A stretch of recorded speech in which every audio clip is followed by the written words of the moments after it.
3 weeks from today will be the morning after the night of Election Day, and in 20 days, you will decide the direction of this great country of ours. Tonight, we are in York, Pennsylvania. Hello, York. How are you? Wow. We will be joined by Senator Tim Scott, Senator Tom Cotton, gubernatorial candidate for the state of Pennsylvania, Doug Mastriano, and former Speaker of the House, Newt Gingrich, and U.S. Senate candidate Dr. Mehmet Oz, who is now neck and neck against his radical socialist opponent. I have a lot to say about this guy. The trust fund brat in a hoodie, because that's what he is, John Fetterman. I love it. It's like the Broad Street Bullies all over again. I love this. This guy is not fit to serve the great people in this Commonwealth of Pennsylvania for a variety of reasons. First of all, John Fetterman has never had a real job in his life. He's a giant fraud. Every day, take a look at him. He dresses up like he's an industrious blue-collar worker, but for him, it is a costume. He's playing. It's make-believe. Every day is Halloween for John Fetterman. He is a trust fund brat, never had a job most of his life. He never worked. Instead, he lived off his very wealthy mommy and daddy, and they continued to fund his lifestyle till he was almost 50, including his first job, a part-time gig as the mayor of a small town in Pennsylvania called Braddock. Now, his sister even chipped in, selling Fetterman his home for $1. I wish I got that deal. Anyway, so Fetterman was an abject failure by every measure.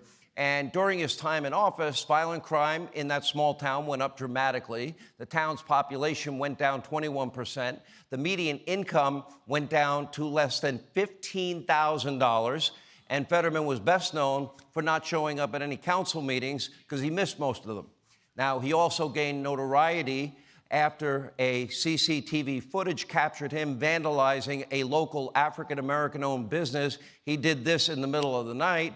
And even worse, in another bizarre incident, Fetterman literally chased down an innocent, unarmed African-American jogger and held a shotgun to his chest and kept him captive after, by the way, mistaking fireworks for, quote, a shooting, he said. Even he, on camera, admitted he probably broke the law. Now, naturally, the privileged mayor of Braddock was able to escape any charges and has never apologized. To this day, he's defending these horrific actions. By the way, for 1 second, imagine if a Republican did this. Now, Fetterman's tough guy, champion of the people act, and it is an act, is a great farce. He's not looking out for the people of Pennsylvania. He only cares about propping up his own twisted, thwarted ego, and that's even more obvious following Fetterman's recent stroke. And by the way, in all honesty, we wish him a full recovery. I wouldn't wish that on anybody, but he should release real medical records.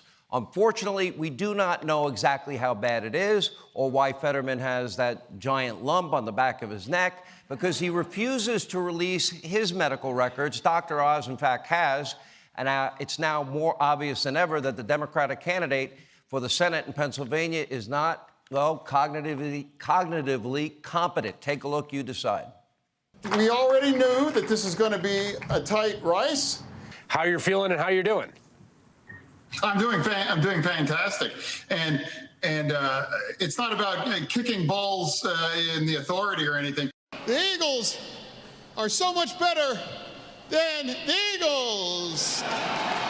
The chair lays before the Senate the Auditor General's debt certification, which the clerk will read in part.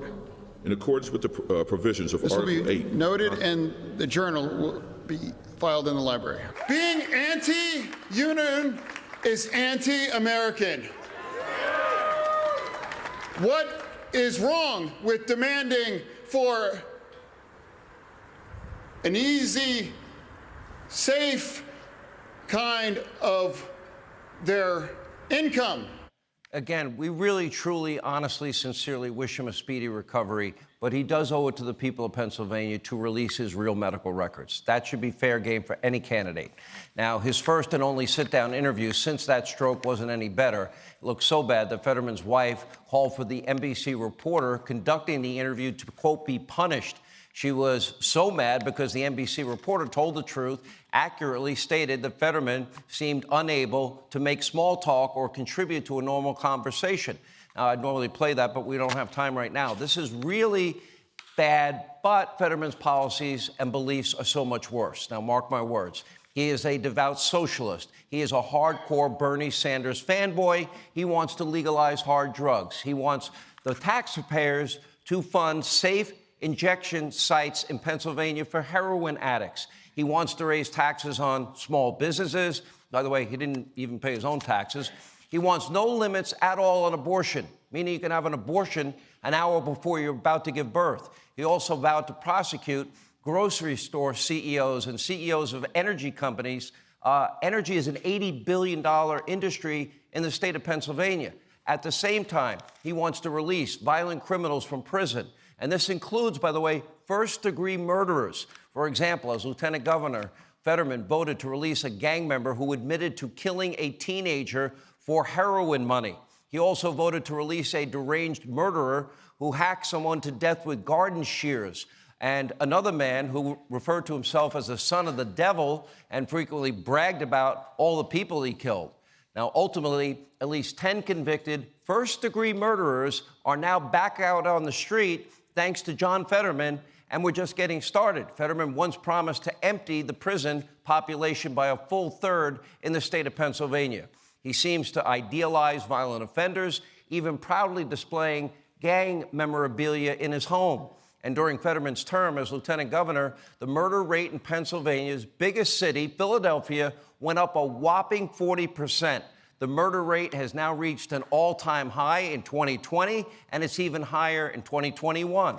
And while armed robbers went up by, 30%, general theft, that has gone up a whopping 50%. But now, in the midst of a close election, he's actually pretending that he wants murderers and other violent criminals behind bars.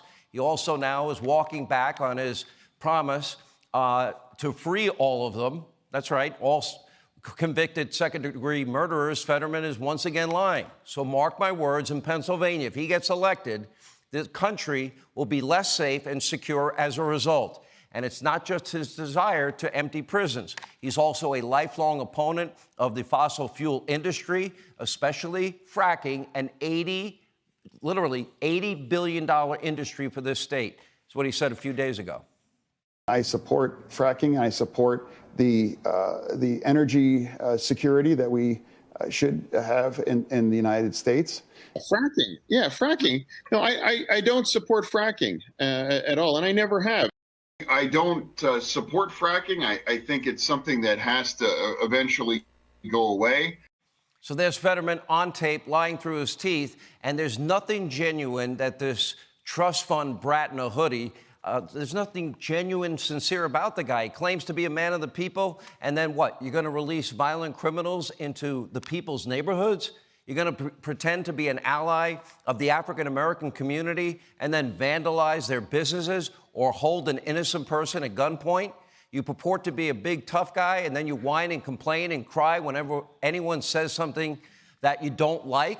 John, take off the costume, quit playing dress up. You're not tough. You're not a working man. You're a spoiled, lazy, self-absorbed, narcissist socialist, and you're totally unfit for office. That simple. Now, in sharp contrast, his opponent, the son of immigrants, a heart surgeon, an author, a businessman who is new to politics but not new to hard work. He has pro-growth, pro-energy, pro-law and order agenda, and it's grounded on sound principles. This is a critical election, and the choice could not be any more clear. Hey, Sean Hannity here. Hey, click here to subscribe to Fox News YouTube page and catch our hottest interviews and most compelling analysis. You will not get it anywhere else.